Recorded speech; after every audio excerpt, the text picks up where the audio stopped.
जानना था सो ही जाना, काम क्या बाकी रहा। लग गया पूरा निशाना, काम क्या बाकी रहा।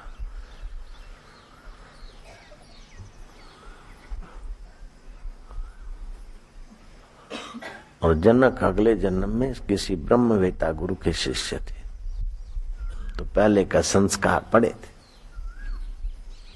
और अब बाकी का थोड़ा सा सिद्धों की गीता सुनने से सजाग हो गए। जैसे गुजरात से 9वीं 10वीं पढ़ के आया है, तो अब यहाँ 10वीं में भर्ती किया तो आ गया, उस सब्जेक्ट था ये सब। तो अष्टावक्र भी उनके गुरु भाई थे, तो ऐसे जनक भी 22 हो गए, वशिष्ठ भी कई हो गए। एक तो राम के गुरु वशिष्ठ जी, अरुंधति पति, दूसरे वशिष्ठ ब्राह्मण और अरुंधति उनकी पत्नी। लीला को माँ सरस्वती ने उपदेश दिया, इसके पहले ये इस सृष्टि में तुम वशिष्ठ ब्राह्मण और अरुंधति थी। लीला राम के गुरु वशिष्ठ और अरुंधति वे अलग और तुम अलग। तो वशिष्ठ नाम के भी कई संत ब्राह्मण हो गए, विवेकानंद नाम के भी कई हो गए, श्रृंगी ऋषि के नाम के भी कई हो गए। रामावतार में भी श्रृंगी ऋषि ने यज्ञ करवाया और यज्ञ पुरुष खीर लेकर आए, और कृष्ण अवतार में श्रृंगी ऋषि ने श्राप दिया, परीक्षित 7 दिन में मर जाएंगे।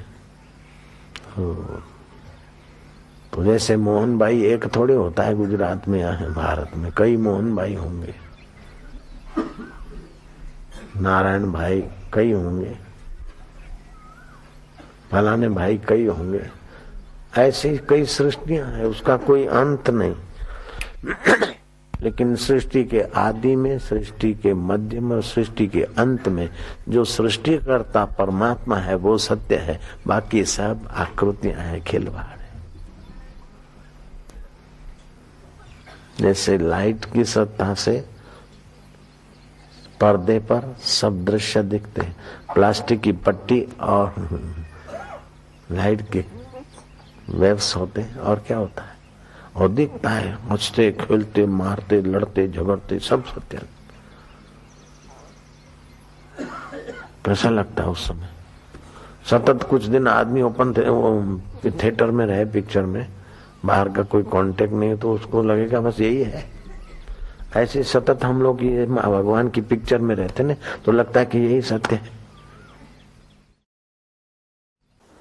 जैसे दांत की सफाई, दोषापनयन, दांत की पॉलिश आदि चमक लाने, और कहीं दांत टूटा है या कहीं गड़बड़ है तो फिलिंग करना। ऐसे अपने चित्त में जो दुर्गुण, दुराचार, दुष्कृति के संस्कार पड़े हैं, उनको धर्म अनुष्ठान के द्वारा, नियम संयम के द्वारा उनको निकालना, दोषों को निकालना। फिर मैत्री, करुणा, संयम, सहजता, सरलता आदि गुणाधान लाना।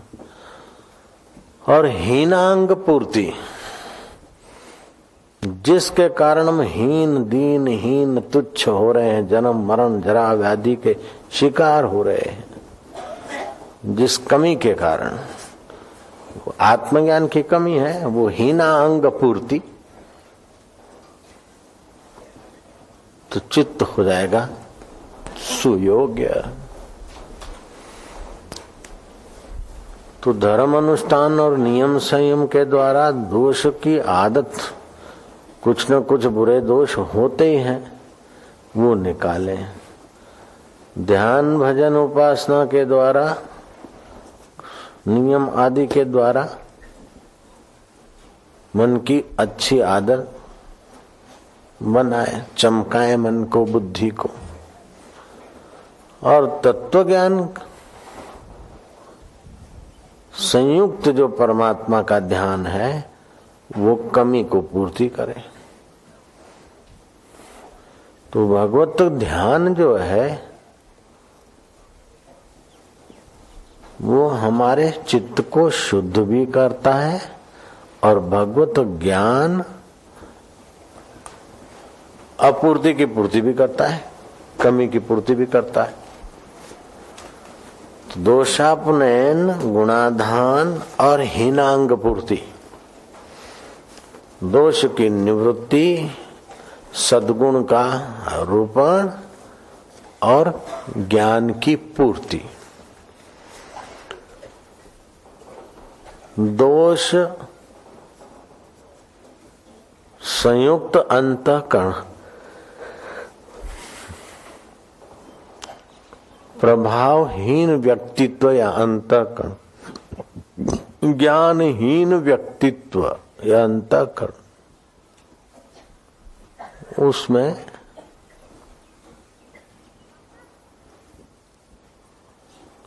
कोई सार नहीं होता।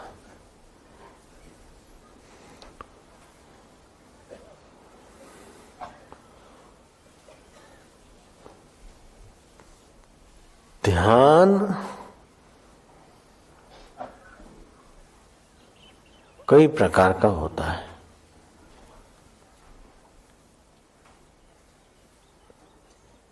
उसमें कई ध्यान किए जाते हैं, लेकिन एक ऐसा ध्यान है कि होने लगता है। जो किए जाते हैं उसमें अपना पुरुषार्थ होता है, कर्तापन होता है और अंत में थकान भी होती, फायदे भी होते ही है, ऐसा नहीं कि नहीं होते। अपनी जगह पे वो भी अच्छा है, सुंदर है। लेकिन ये ध्यान योग शिविर में ध्यान किया नहीं जाता, ध्यान होने लगे ऐसा माहौल बना जाता है। ध्यान किया नहीं जाता, ध्यान होने लगे। जो होने लगता है उसमें परिश्रम नहीं है, जो होने लगता है उसमें गलती नहीं है, और जो होने लगता है उसमें कर्तापन नहीं। जो होने लगता है उसमें थकान नहीं। जैसे श्वासोश्वास, आंख की पलकें गिरना, अन्न खाते हैं रक्त बनना, बालों का बढ़ना, ये आप बढ़ाते नहीं हैं, ये होने लग रहा है। आप करते नहीं है, हो रहा है। श्वास आप छोड़ना और लेना, ये करते नहीं है, हो रहा है। पलकें गिराना उठाना करते नहीं है, हो रहा है। तो इसमें थकान नहीं होती, अहंकार भी नहीं होता। देखो मैं दिन में कितनी बार पलकें गिराता हूँ, चढ़ाता हूँ, इतना सारा काम करता हूँ, कभी नहीं होता। कितना 24 घंटा श्वास लेता हूँ देता हूँ, इतना परिश्रम नहीं होता। अहंकार हो रहा है।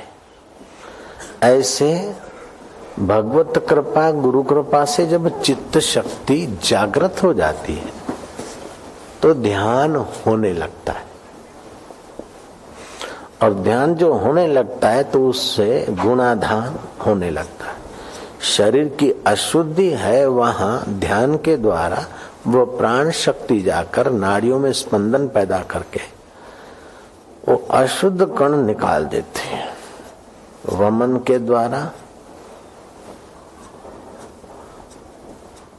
दस्तों के द्वारा, आसन प्राणायाम के द्वारा, भस्त्रिका आदि प्राणायाम के द्वारा अपने आप होता है। तो इतना मोटा शरीर और दुनिया भर की बीमारी, सेठ चंदीराम, और ध्यान योग में मिल गई भगवत कृपा तो कभी वमन हुआ, कभी जुलाब हुआ, ऐसे करते करते सारी बीमारियां निकल गई, नाड़ी शुद्ध हो गई। कई बीमारियां थी, एलर्जी भी थी और क्या क्या था, दम्मा था, टीबी थी, ये था। तो योग समान बल नहीं, सांख्य समान ज्ञान नहीं। तो योग किया जाता है और कुंडलनी योग वाला जब शक्तिपात हो जाता है तो फिर योग होने लगता है। ध्यान किया जाता है फिर ध्यान होने लगता है। तो उससे नाड़ी शुद्धि वो महामाया करवाती है, आप करनी नहीं पड़ती आपको। और जहां कमी है जिस अंग में, उसमें मूवमेंट होती है और कमी की पूर्ति वहां होने लगती है।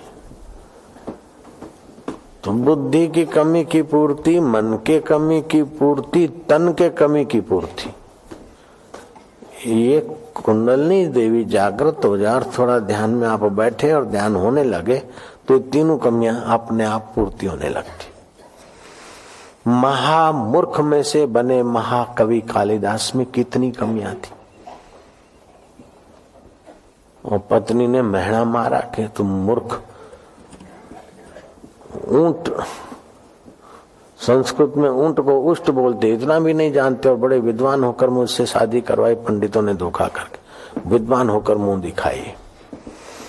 अपमानित होकर चले गए विद्युत मां के द्वारा और मिल गए कोई ऐसे संत और हो गया कृपा शक्तिपात आदि, ध्यान हो गया तो दोषापनयन, गुणाधान और हीनांग पूर्ति, स्थूल शरीर, सूक्ष्म शरीर, कारण शरीर की हो गई। महामूर्ख में से महाकवि कालिदास बन गए। और प्रसिद्ध कवि मिस्टर गेटे ने कालिदास का जब रघुवंश काव्य नाटक पढ़ा तो दंग रह गए, परते सिर पर रखकर नाचे थे।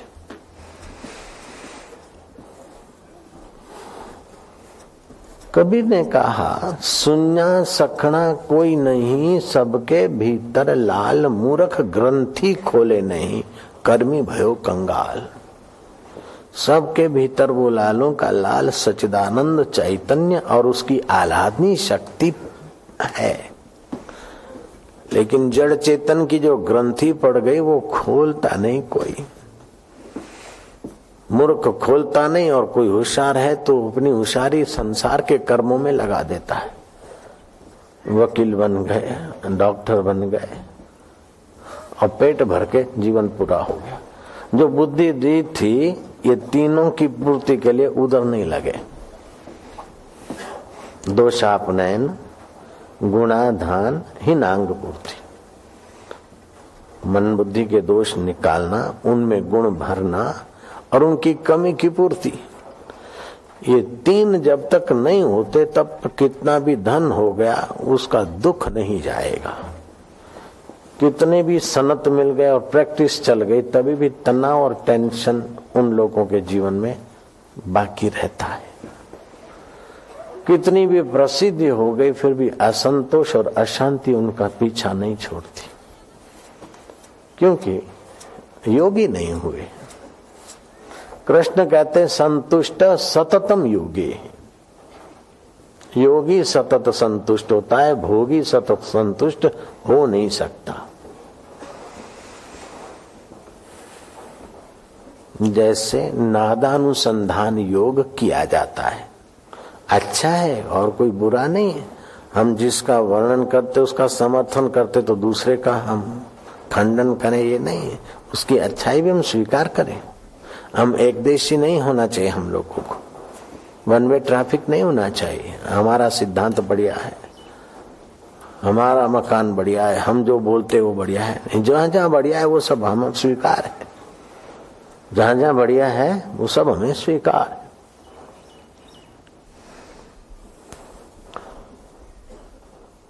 तो कान में उंगली और आंख पर उंगलियां रखकर कान में अंगूठा से दबाकर सुरत शब्द योग किया जाता है। और अभ्यास बढ़ने पर चिड़िया का आवाज, घंट का आवाज, मृदंग का आवाज, ताल का, तो उसमें मन लगता है तो गुणाधान भी होता है, दोषापनयन भी होता है।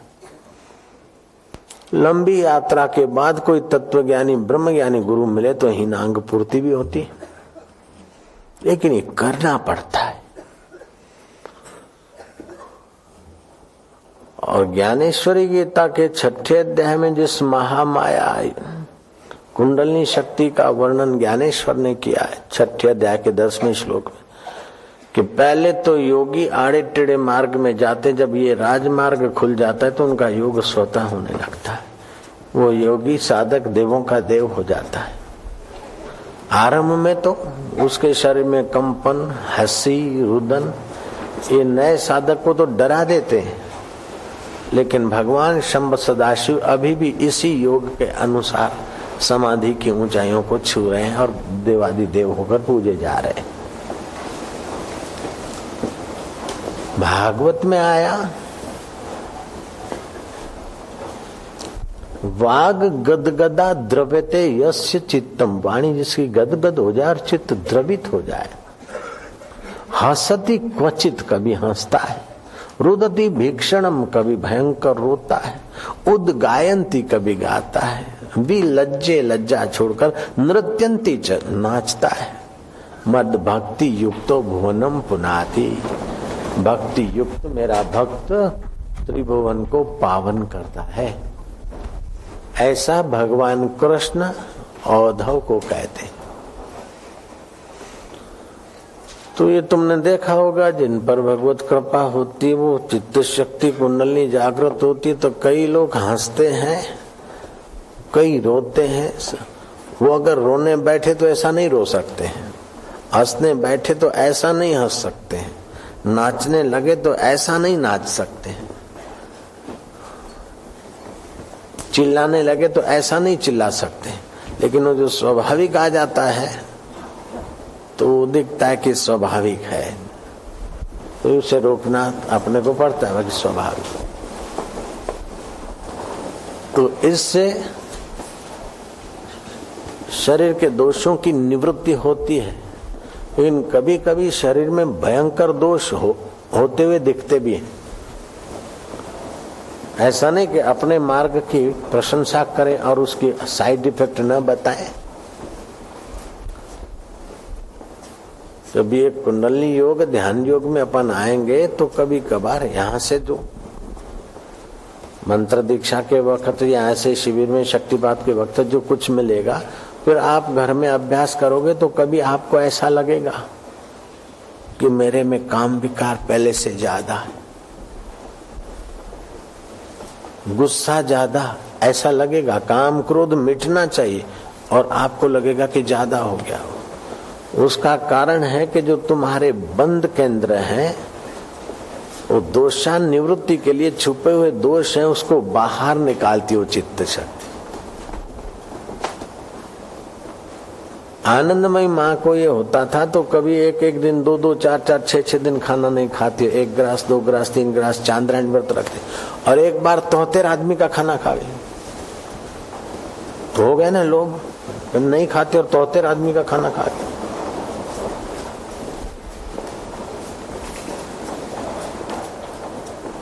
तो जैसे प्रांगण में कभी कचरा दिखे चौकट के पास, तो घर के गहराई में इर्द गिर्द का कचरा बाहर आया है।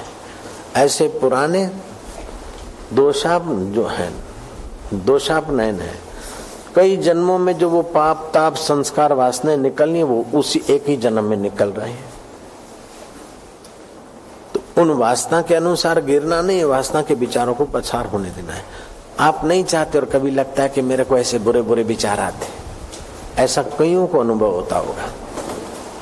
नहीं चाहते बापूजी, हम नहीं चाहते, आप हमारे गुरु हो, भगवान हो, लेकिन हमको कई बार ऐसे बुरे बुरे विचार आता है कि हम आपसे लड़ते हैं, आपको गालियां देते। जयराम जी की हो सकता है, हम बोलते डरो मत, चिंता मत करो। बापूजी कभी कभी तो ऐसा लगता है बस बोल नहीं सकते। तो ये सब अंतर चेतना जब जागती है तो कई पुराने संस्कार हैं निकलने। तो एक युवक आया, अच्छा उसका बिजनेस था, मेरे को बोला बापू आपको शूट करने के लिए हमने पिस्तौल खरीदा है, 3 आदमी की हमारी गैंग है, आपको उड़ाने के लिए हमने प्लानिंग किया है। मैं क्या, कहां पर उड़ाना चाहते हो बोलो। उसने बताया फलानी फलानी जगह पर। मैं क्या, और भी खाली मेरे को? बोले नहीं, एक आप और 2 आपके सेक्रेटरी, शिवलाल और शंकर भाई, अब आप कृपा करना। ऐसे विचार आए, हमने पैसे भी दिए। पिस्तौल 2 नंबर में बिकते हैं ना, बिना लाइसेंस के पिस्तौल बिकते हैं अनऑफिशियली, कट्टा वट्टा बोलते हैं उनको जो भी। तो फिर वो दे नहीं पाया तो दोबारा उसको प्रेशर किया और 500 रुपये और दे दिए। अब आप ही बचाना। मैं कहा भाई हमने क्या बिगाड़ा है तुम्हारा? तो बोले तुम्हारा इतना यश हमसे नहीं देखा जाता। मैं कहा ठीक है, तुम्हारी सच्चाई पर हम खुश हैं, हम प्रसन्न हैं। और अभी भी मैं उसका नाम नहीं बताऊंगा, बात सच्ची है। शंका होगी तो नाम बताऊंगा।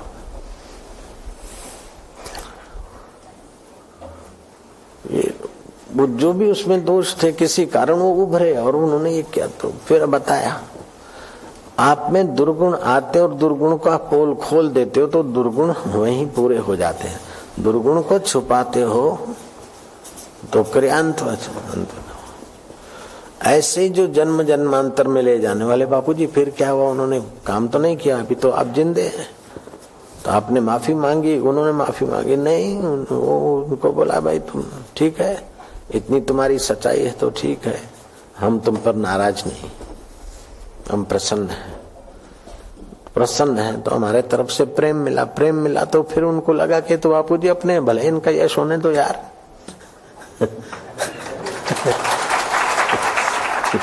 पराये का यश खटकता है, अपने वाले का यश कैसे खटकेगा? उनके हम अपने हो गए।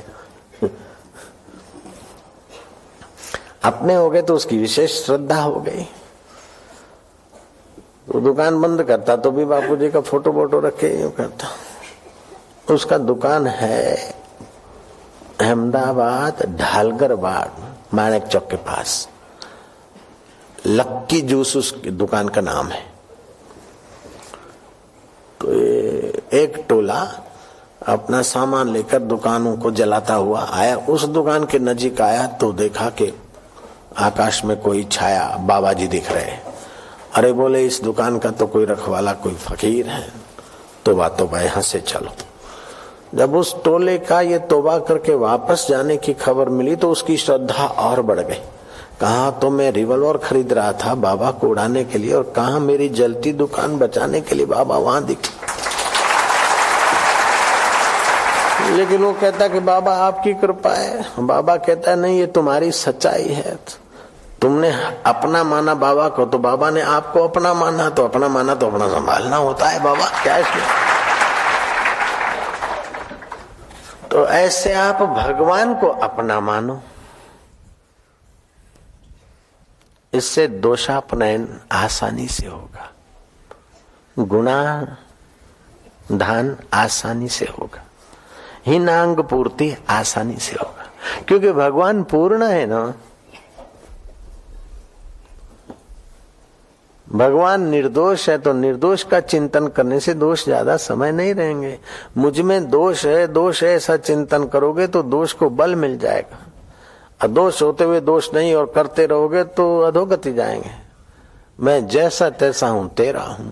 दोषों का चिंतन न करो, दोषों का समर्थन न करो, दोषों से लड़ो मत। भगवान में मन लगा दो, दोष निस्तेज हो जाएंगे। भगवान के चिंतन से गुणाधान हो जाएगा। तो जो भी करते लेते देते खाते भगवान के निमित्त, और फिर भगवान में प्रीति होगी तो भगवत तत्व की कथा सुनने से हीनांग पूर्ति हो जाएगी। तो ये कुंडली योग ध्यान, वो सुषुप्त शक्ति जागृत होती तो आसन अपने आप होने लगते, उस समय क्रियाएं होने लगती है। तो ध्यान का थोड़ा अभ्यास करें, शुरू में थोड़ा करना पड़ता है। जैसे गिल्ली डंडा खेलने वाले लोग जानते हैं कि पहले गिल्ली को एक डंडा लगाते ऊपर उठती है और फिर दूसरा ठोकते तो आग गगनगामी होती। ऐसे पहले हीनांग पूर्ति के लिए, गुणाधान के लिए अपने तन और मन को थोड़ा सा हरि ओम करके जरा ऊंचा उठाओ और फिर हा हा करके बैठ जाओ गड्डी में। फिर ध्यान होने लगता है। फिर मन इधर उधर जाए तो फिर थोड़ा उच्चारण करके फिर थोड़े शांत। कोई भी दोष हो,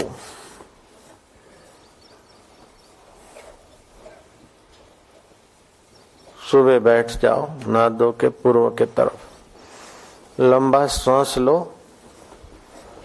आज ये दोष का हम गुलाम नहीं बनेंगे। उस दोष के विपरीत गुणों का चिंतन करो।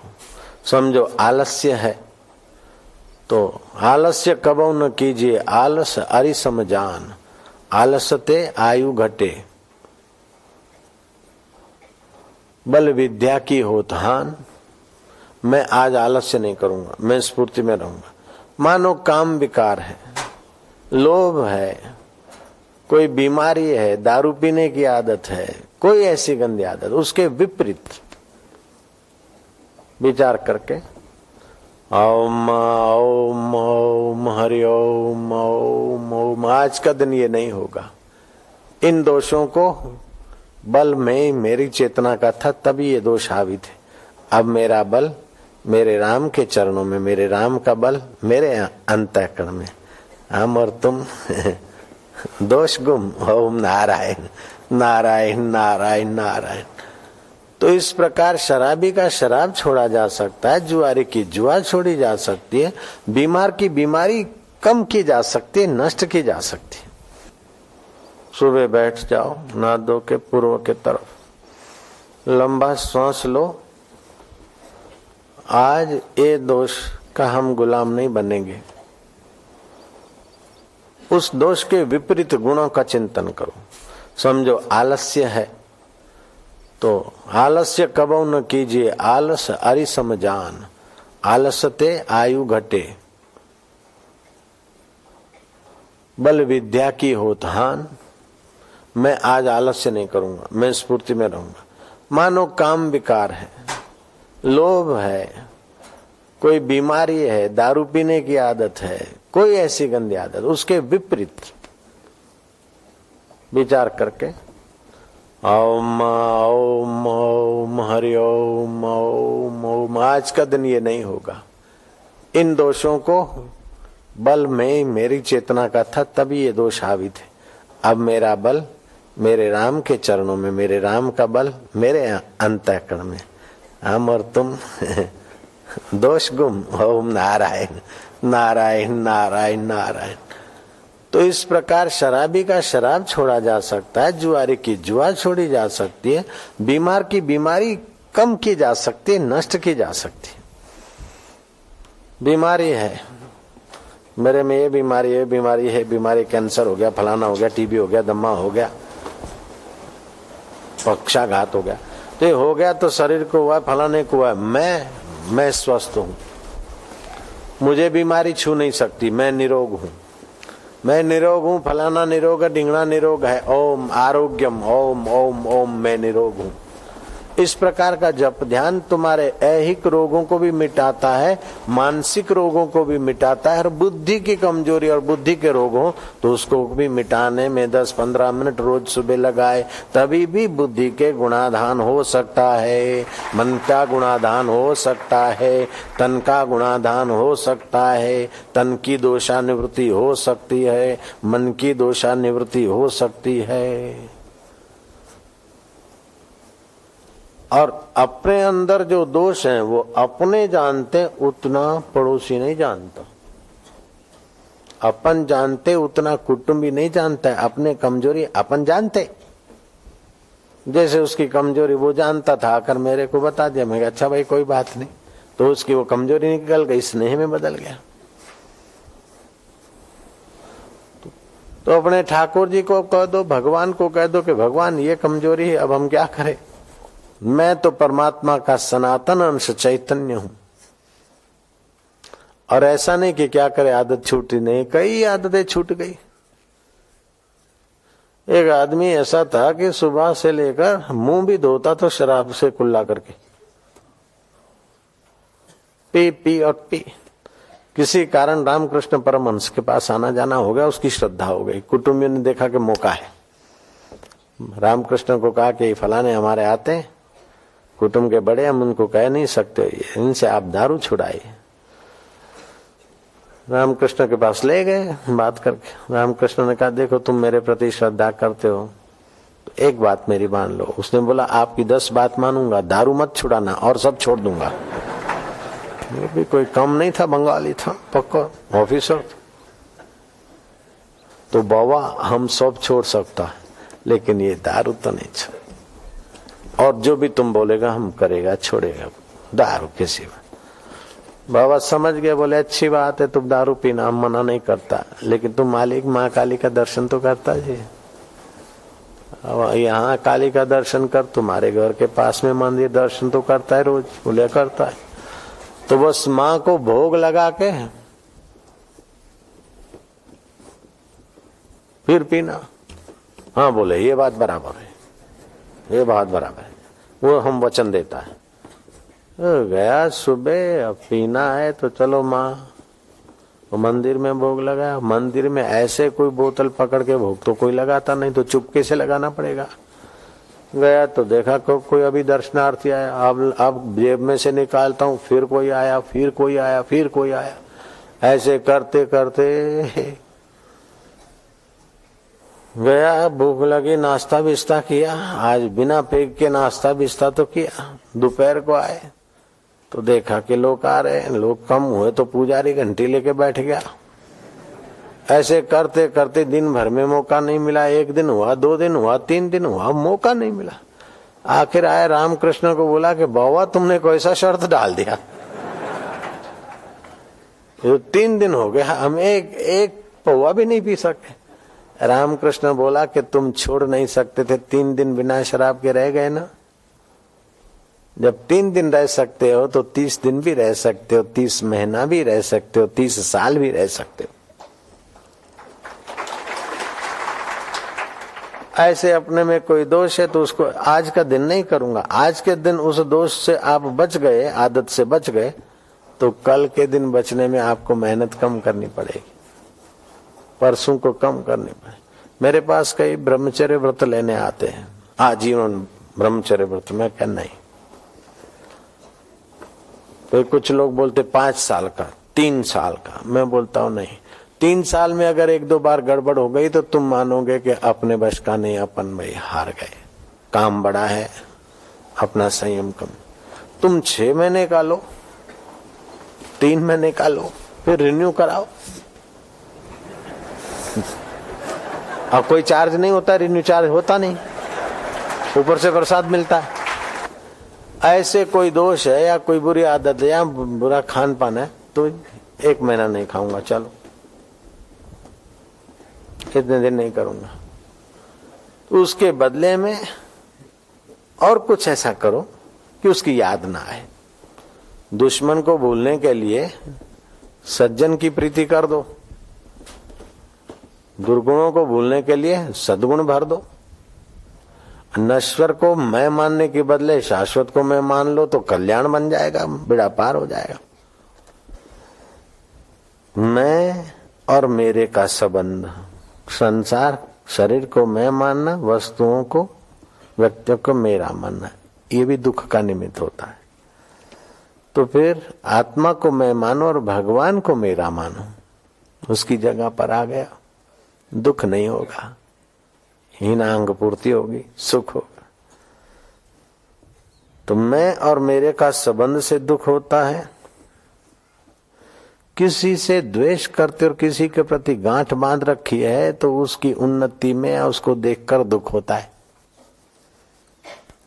तो द्वेष की गांठ बांध रखी, उसकी अपेक्षा उसमें चैतन्य सत्ता है और अपने में है, बाकी का उसका मन और हमारा मन खटपट करते। हमारी आपस में खटपट नहीं है, मनों की खटपट है। इससे द्वेष का दुख शांत होता है। दुख है कि किसी का कुछ करना,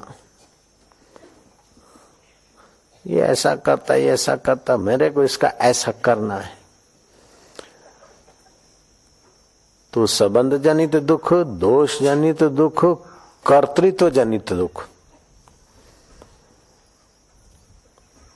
और चौथा होता है कि विद्या का अहंकार, पद का अहंकार, धन का अहंकार, अपने में श्रेष्ठ बनने का अहंकार। ये 4 प्रकार से दुख की सृष्टि होती है। अहंकार करो तो अपने गुण, ये विद्या का नहीं, अहंकार करो तो मैं ईश्वर का हूं, ईश्वर मेरे, फिर उससे दुख नहीं पैदा होगा। घृणा ग्लानि पैदा नहीं होगी, सुख सहानुभूति शांति और समता प्राप्त होगी। आरोग्य का स्वरूप समझना है, रोग निवृत्ति के लिए चिकित्सा, रोग का कारण क्या और रोग क्या है। तो यहां रोग है राग द्वेष, रोग के कारण है मैं मेरा मानना। रोग की चिकित्सा है कि आरोग्य तत्व का अनुसंधान करें। रोग का स्वास्थ्य है कि तीनों शरीरों से हम परे हैं, इसका ज्ञान गुणाधान हो जाए तो कल्याण हो जाए। तो ध्यान में इस बात का चिंतन रहे कि जहां स्थूल शरीर सूक्ष्म शरीर कारण शरीर का कोई रोग शोक संताप दुख नहीं है, वहां विश्रांति पाता जाए। जहां कष्टों की पहुंच नहीं है, वो निरंजन वन में साधु अकेला खेलता है। बखड़ माथे गौ वियाई, उसका दूध बिलोता है। माखन माखन साधु खाए, छाछ जगत को पिलाता है। बखड़ माना शिखर पर, गौ वियाई अर्थात सूक्ष्म नाड़ी ने आनंद का बच्चा जन्म दिया, आनंद रूपी बछड़ा दिया, उसका दूध बिलोता है। श्वासो श्वासो हम शिवोम रूपी दूध बिलोता है। आनंद आनंद रूपी मक्खन मक्खन साधु खाए, छाछ जगत को पिलाता है। बोले जगत को मक्खन क्यों नहीं खिलाता है? अरे भाई, अनुभव रूपी मक्खन को छूकर आने वाली वाणी रूपी छाछ से ही जगत तृप्त हो जाता है, तो मक्खन मक्खन की तो बात ही क्या करो।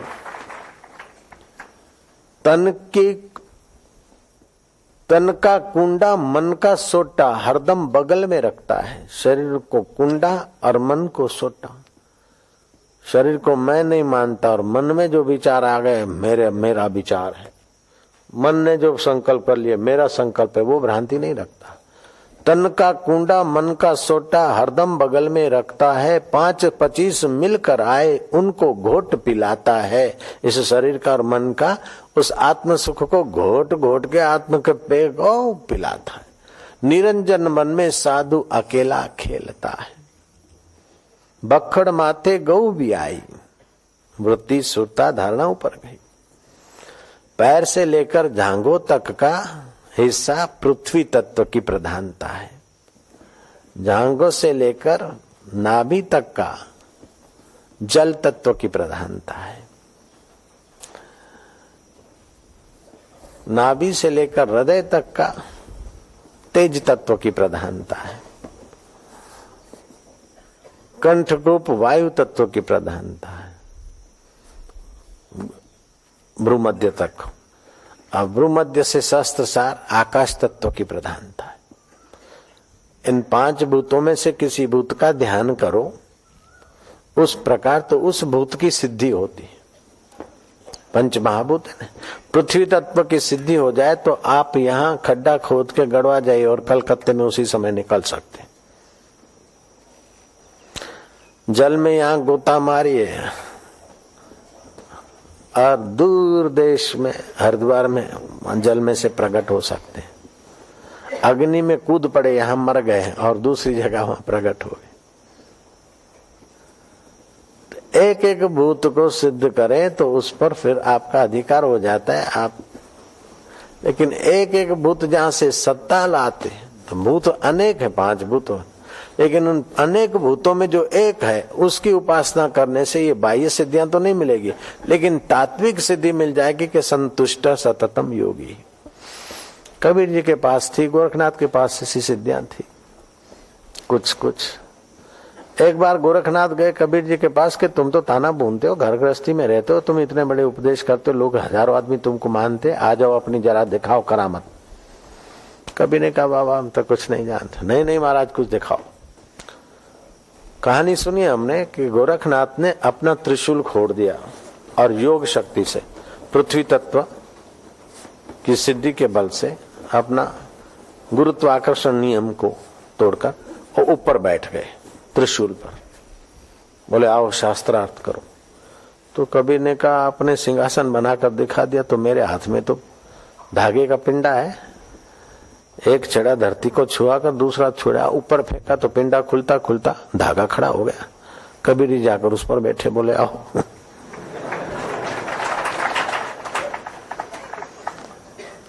वैज्ञानिक बोले कि इम्पॉसिबल, क्योंकि उनके स्थूल सृष्टि में ये नहीं आता। गोरखनाथ ने कहा चलो अब ये खेल दूसरा खेलते हैं। गंगा जी के किनारे चलते हैं और लिक्का छुपी खेलते हैं। मैं लिख जाऊंगा, मैं छुप जाऊंगा, आप खोज लेना, आप छुपोगे तो मैं खोजूंगा। गोरखनाथ की बात सुनकर कबीर ने कहा जो आपकी मर्जी आ गया। तो गोरखनाथ ने मैं मेढक हूं ऐसा दृढ़ अनुसंधान किया। तो ये सूक्ष्म शरीर अगर एकाग्र है तो आपका स्थूल शरीर ऐसा बन जाता है। मेढक का अनुसंधान करने से गोरखनाथ ने जल में जंप मारा और एक मेढक बन गया और कुछ मेढकों के बीच जा बैठा, खेला। तो नया आदमी छटपटाता ज्यादा है। कोई भी नया आदमी उस इलाके में आया, जहाज वाले बोलते हैं बाबा जी हम जानते कोई नया पैसेंजर होता तो ये देखेगा बेल्ट को यूं करेगा, हम समझ जाते हैं कि नया बंदा है। तो मेढक जो है छटपटा रहा था, कुछ उसकी एक्टिविटी ज्यादा थी। तो कभी समझ गया कि ये गोरखनाथ मेढक हो गए। तो गोरखनाथ ने मेढक को हाथ पर लिया, जाग जोगी अड़ा रांद करूं, आओ लिक छिप रांद करूं हाणे रांद करूं। तुम भी लिकंदे मां भी लिकंदस, तुम एक बार छुपे तो मैं भी छुपूंगा एक बार। मैंने एक बार खोजा है तो तुमको भी एक बार खोजना पड़ेगा। अब जागो योगी। गोरख जल में डेडर थी वयड़ो, कबीर तंहिंखे हथ में खयड़ो। उथ जाग जोगी अड़ा रांद कयूं, आओ लिक छिप रांद कयूं हाणे रांद कयूं। ओ जोगी जागे, कबीर को बोला चलो अब आपको हम वारा देते हैं। कबीर जी ने जल का अनुसंधान किया। जल तत्व की भी उपासना रही होगी किसी युग में, किसी जन्म में। कबीर जल में जल थी वयड़ो, पतो गोरख के कोन को पयड़ो। कबीर जल में जल हो गए, गोरख जी को पता तक नहीं चला। अब इधर उधर कुरुम कछुए मेढक छान मारे लेकिन कोई नहीं। शाम हो गई, देखा कि माँ लोई पूछेगी मेरे पति को खेलने ले गए, आखिर कहाँ गुम करके आए। तो बताऊंगा कि इस अभागे जल में खो गए तेरे पति माई, अब मैं क्या करूं। ऐसा करके अपना तुम्बा भर दिया। तो कबीर का अंतवाहक उस तुम्बे में आ गया सूक्ष्म। माँ लोई को जाके बताया कि ऐसे ऐसे एक बार मैं मेढक बन गया और मेरे को तो उन्होंने पहचान लिया और आप क्या पता क्या बने, इस अभागे जल में खो गए। बोले मैं जीवित हूं तो मेरे पति कैसे जा सकते, कौन से जल में? बोले इस जल में। बोले धार करो। धार करा तो कबीर ने संकल्प किया और वहां खड़े हो गए। ये कहानी हमारी माँ कथा सुनकर आती थी, वो बताती थी हमको बचपन में। नारायण हरि नारायण हरि नारायण। ये सृष्टि में अद्भुत आश्चर्य है, बहुत आश्चर्य है। लेकिन ये सारे आश्चर्यों का उद्गम स्थान तुम्हारा आत्मा परमात्मा देव है। ये सब माया में होता है, हुआ तो क्या। पानी के एक बूंद से एक शरीर नहीं करोड़ों शरीर बने बनाए दिख रहे हैं ना, ये भी तो है। अब वो चमत्कार किया तो बड़ा हो गया, लेकिन ये दिन रात चमत्कार दिख रहा है ना। बोले कुछ चमत्कार देखेंगे तभी भगवान को मानेंगे। तो पेट में जठराग्नि रहती और समुद्र में बड़वा नल रहता है, वो पानी से समुद्र की अग्नि बुझती नहीं और पेट की अग्नि शरीर को जलाकर खाक नहीं करती। ये क्या कम चमत्कार है? आटा दाल खाते हो और बेटा बेटी पैदा हो जाता है। सांप दूध पीता है तो जहर बनाता है और गाय घास खाती है तो दूध बनाती। ये क्या कम चमत्कार? मोर के अंडे में रस होता है, रस में ही पूंछ, चांच, आंखें, पंख कैसे छुपे? ये क्या कम चमत्कार है? तो सृष्टि चमत्कारों से भरी है। तो कोई न, इतने चमत्कार हैं ईश्वर की सृष्टि का, अब नया चमत्कार देखकर मानने की क्या जरूरत है। बड़े बड़े चमत्कार हैं जिसके आगे कोई नया चमत्कार माना नहीं रखता। एक पानी का ड्रॉप पिता का, उसमें 3000 जीव, उसमें से कई मरे मिटे, एक बच्चा और वो बन गया बेटा, फिर बन गया किशोर, फिर बन गया जवान, फिर बन गया राजा, फिर बन गया चक्रवर्ती, फिर बन गया सेठ। वो पानी की बूंद हंसी खेली, लड़ी झगड़ी, मेरा तेरा ये वो, अंत में राख की मुट्ठी हुई। और ऐसा रोज हजारों हजारों होता है, फिर भी उसके खजाने की पिटारी से कभी कुछ कम नहीं होता। वो कैसा है चैतन्य। और वो कहता कि तुम मेरे अंश हो। बोले ऐसे हम कैसे विश्वास रखे बाबा प्रभु, आप इतना करते हम कुछ नहीं कर सकते। बोले जागृत को हमारी लीला करती तो स्वप्न में तुम्हारी लीला करेगी, तभी तो मानोगे। तभी से स्वप्न आना चालू हो गया, स्वप्न में तुम भी बना लेते हो, कुछ का कुछ हो जाता है। परमात्मा की ये सृष्टि तो जीवात्मा की स्वप्न की सृष्टि।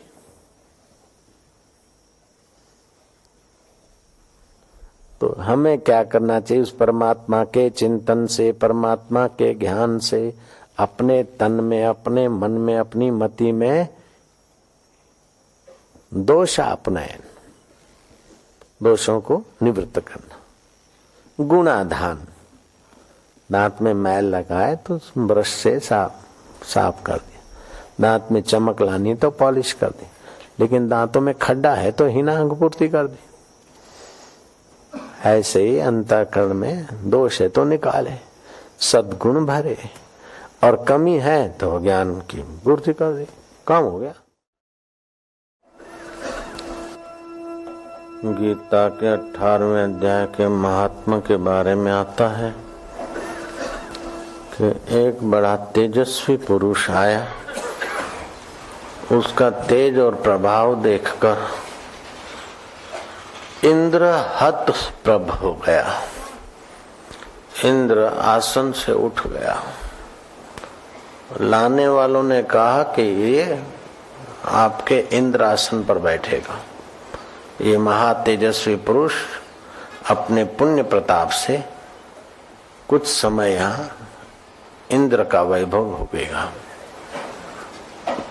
हत प्रभु हुए इंद्र भगवान नारायण के पास गया कि प्रभु, जिस आदमी को मेरे राज्य सिंहासन का भोक्ता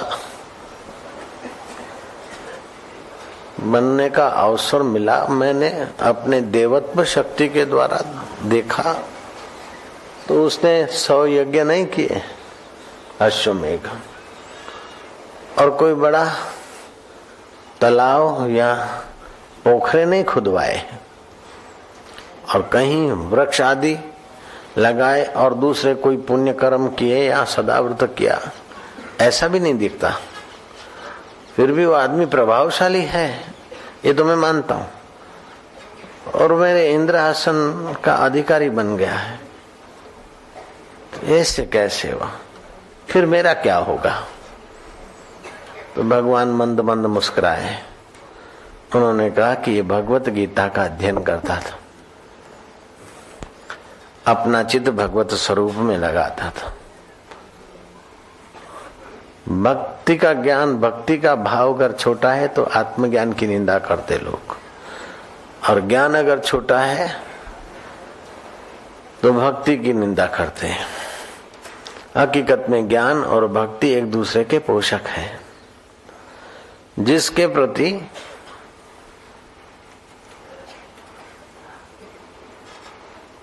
बड़पन होता है, जिसके प्रति अच्छी बातें होती है, उसके प्रति आदर पैदा होता है, और आदर में से धीरे धीरे श्रद्धा पैदा हो जाती है। श्रद्धा विश्वास से फिर वो भक्ति होने लगती है। फिर जिसकी तुम भक्ति करते हो वो कैसा है,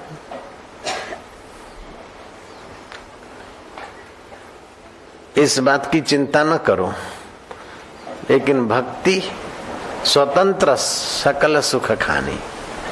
वैश्या का पुत्र माँ की सेवा करके मुक्ति भक्ति लाभ कर सकता है। अब वैश्या का पुत्र है, बाजारी पुरुषों से पैदा हुआ है, फिर भी अपनी माँ में भगवत भाव से, मातृदेवो भव की भाव से उस वैश्या में भक्ति करता है, तो वैश्या पुत्र को आत्म उद्धार, आत्म कल्याण का, भक्ति रस का सुख मिल सकता है। जिसके प्रति विश्वास होता है, आस्था होती है, श्रद्धा बनती है, उसकी भक्ति होती है। और जिसके प्रति आपकी भक्ति होती है, उसका धीरे धीरे ज्ञान भी होने लगता है। क्या खाता है, कैसे खाता है, उनको क्या ठीक लगता है, क्या नहीं ठीक लगता है। ऐसे भगवान के प्रति भक्ति होगी तो भगवान का ज्ञान, भगवान कैसे हैं, कहाँ हैं, भगवान श्याम वर्ण क्यों है, भगवान चतुर्भुजी क्यों है, भगवान गणपति क्यों गणपति का रूप है, गणों का जो पति है वो गणपति, शिव का मतलब है कल्याणकारी है, वो इसलिए वो शिव स्वरूप है। राम का मतलब है जो रोम रोम में रम रहा है, इसलिए भगवान का एक नाम राम भी है। कृष्ण है जो कर्षित कर दे, आकर्षित कर दे, आनंदित कर दे, वो कृष्ण है। तो हे इंद्र, इसको भगवान के प्रति भक्ति थी, भक्ति थी, इसलिए भगवान क्या है, कैसे हैं, तो भगवान की गीता पढ़ता था। तो गीता से इसका पुण्य, ज्ञान, प्रेम और धर्म संस्कार पुष्ट हुआ है, इसलिए ये तेजस्वी पुरुष बना है और इंद्र आसन का अधिकारी हुआ है। तुम्हें अपना तेज बढ़ाना हो तो मृत्यु लोक में जाओ और भगवत गीता में, भगवत तत्व में आस्था करके अपनी भक्ति और ज्ञान को पुष्ट करो और तुम भी बन जाओगे तेजस्वी।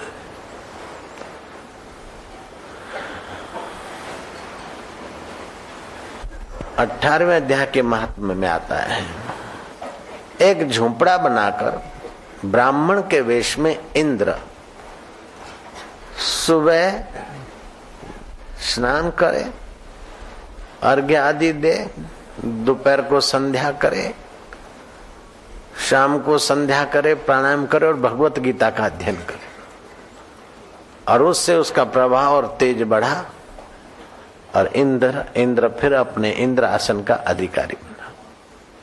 इस प्रकार का विस्तार से महात्म्य आता है भगवत गीता के 18वें अध्याय के विषय में। तो गीता भगवान के हृदय, गीता में हृदयम पार्थ, और किसी ग्रंथ के लिए भगवान ने ये कहा नहीं कि मेरा हृदय है, गीता के लिए कहा कि गीता में हृदयम पार्थ। गीता भक्ति का, ज्ञान का, योग का, जो भी जहां का भी पथिक को उसको मार्गदर्शन देती है। हाथी चिंकाड़ रहे हैं, घोड़े हुंकार रहे हैं, शत्रु एक दूसरे के खून के प्यासे, जो अरण की विद्या है वो रण में प्रकट हो गई। ऐसी गीता, उस गीता का एकाध श्लोक का उच्चारण करें। भगवान के श्री मुख से जो वचन निकले वो अपने मुंह से उच्चारित हो जाए। भगवान कहते, अहम सर्वस्य प्रभवो, अहम सर्वस्य प्रभवो, अहम सर्वस्य प्रभवो, अहम सर्वस्य प्रभवो, मतः सर्वं प्रवर्तते, मतः सर्वं प्रवर्तते, मतः सर्वं प्रवर्तते, मतः सर्वं प्रवर्तते, इति मत्वा भजन्ते माम्, इति मत्वा भजन्ते माम्, इति मत्वा भजन्ते माम्, इति मत्वा भजन्ते माम्, बुद्धा भाव समन्विताः, बुद्धा भाव समन्विताः, बुद्धा भाव समन्विताः, बुद्धा भाव समन्विताः, अहम सर्वस्य प्रभवो, मतः सर्वं प्रवर्तते, इति मत्वा भजन्ते माम्, बुद्धा भाव समन्विताः। मेरे से सब हुआ है, सब मुझ में प्रवर्तित है, ऐसा जो जानते हैं वो मुझ स्वरूप को पहचानने में सफल हो जाते। सब भगवान से उत्पन्न हुआ है, सब भगवान में प्रवर्तित हो रहा है, सब में भगवान और भगवान सब में, सब भगवान में और सब में भगवान, ऐसा मानकर जो बुद्ध पुरुष हैं ओ मुझ चैतन्य स्वरूप को पहचान जाते, पा जाते, विश्रांति मिलती है उस चैतन्य में। ऐसा क्यों वैसा क्यों, ये सब एक रो मटेरियल है पंच भौतिक माया का, और उसका आधार है चैतन्य। जैसे एक ही चैतन्य सपने में अनेक जड़ चेतन वस्तु बन जाता है और उसी में उसकी सत्ता भी होती है, स्फूर्ति भी होती है और ज्ञान भी होता है। और रात्रि का स्वप्न का खेल बदल गया तो सब चू हो जाता, फिर भी वो वैसे का वैसा रहता है। सुबह उठा मैं हूँ ये अनुभव सबको होता है, फिर उसमें से वृत्तियां रूपी माया शुरू होती है। मैं ये हूँ, मुझे ये करना है, ये पाना है, ये भोगना है, करते करते रात को फिर प्रलय कर देता है। तो एक होती है नित्य सृष्टि, नित्य प्रलय, रोज उठते और रोज कल्पना करते, दौड़ भाग करते सृष्टि बनती और रोज प्रलय होता है। दूसरा होता है नैमित्तिक प्रलय, नित्य प्रलय, नैमित्तिक प्रलय। भोपाल कांड हो गया और कहीं कांड हो गया, वो किसी निमित्त से बहुत लोग चले गए, नैमित्तिक प्रलय। तीसरा होता है आत्यंतिक प्रलय। ये सूरज जो दिखता है, ऐसे दूसरे 11 सूरज और आकाश गंगाओं से आकर स्थित होते हैं। दूसरा सूरज आते ही जीव जगत तो स्वाहा होने लगता होगा। अभी की लू में ही 600, 800, 1000 आदमी मर गए राजस्थान में, तो जब दूसरा सूरज आ जाए, हाजिर हो जाए, तो क्या हाल होगा। ऐसे 12 सूरज तपते, कहते हैं कि फिर तो महाराज वो द्रव्य भी, ये लोहा और ये शीशा और तांबा और पित्तल, ये भी पिघल जाते और इतना गर्मी गर्मी गर्मी सब बाष्पीभूत होता और फिर बरसात सब जलमय हो जाता है। नित्य प्रलय, नैमित्तिक प्रलय, आत्यंतिक प्रलय। आत्यंतिक प्रलय में ये लोग सब डूब जाता है। फिर चौथा प्रलय होता है महाप्रलय, ब्रह्मा का ब्रह्मलोक, विष्णु का विष्णुलोक, शिव का शिवलोक, वो भी प्रलय में। फिर भी वो ज्ञान स्वरूप, सब प्रलय होने के बाद भी कोई ज्ञान स्वरूप चैतन्य सत्ता है जो इन प्रलयों को भी जानता है। वही ज्ञान स्वरूप अभी अपना आत्मा होकर बैठा है। उसी मुझ आत्मा से उत्पन्न होता है, उसी आत्मा से प्रवृत्त होता है, उसी आत्मा में लीन होता है। ऐसा जो जानते, ऐसे बुद्ध पुरुष मुझे जानकर मुझमय हो जाते हैं। ऋषियों ने मंत्र विज्ञान को जाना, इस जगत की स्थूल जगत माया के जगत की गहराई में क्या है, उसको खोजते खोजते खोजते उन्हें ध्वनि सुनाई पड़ी। मनन किया मंत्र, फिर सूक्ष्म शरीर से और गहराई में गए, अचेतन मन की और गहराई में गए, तो सच्चिदानंद के जो स्वाभाविक स्पंदन आए वे बीज मंत्र बने। ये ऐसे ही मंत्र नहीं बन गए कि चलो राम राम राम राम किसी ने शुरू किया और लोग बोल रहे हैं, ऐसा नहीं है। हरिओम हरिओम किसी ने शुरू कर दिया और बोल रहे हैं, ऐसा नहीं है। ये उस चैतन्य के अमुक अमुक केंद्र में ये ध्वनियां उठती है और वो आपके बलात् स्थूल जगत से, चिंता के जगत से और गहरे में ले जाती, और ये मंत्र उस गहराई की सत्ता लाकर आपके स्थूल जगत में अदल बदल भी कर देती। कई ऐसे लोग मिलेंगे जिनको महामृत्युंजय मंत्र के प्रति विश्वास था और जब किया, डॉक्टरों ने कहा इनको घर ले जाओ, अब तो ये जाएंगे, और 20 साल वे लोग बाद में जीवित रहे।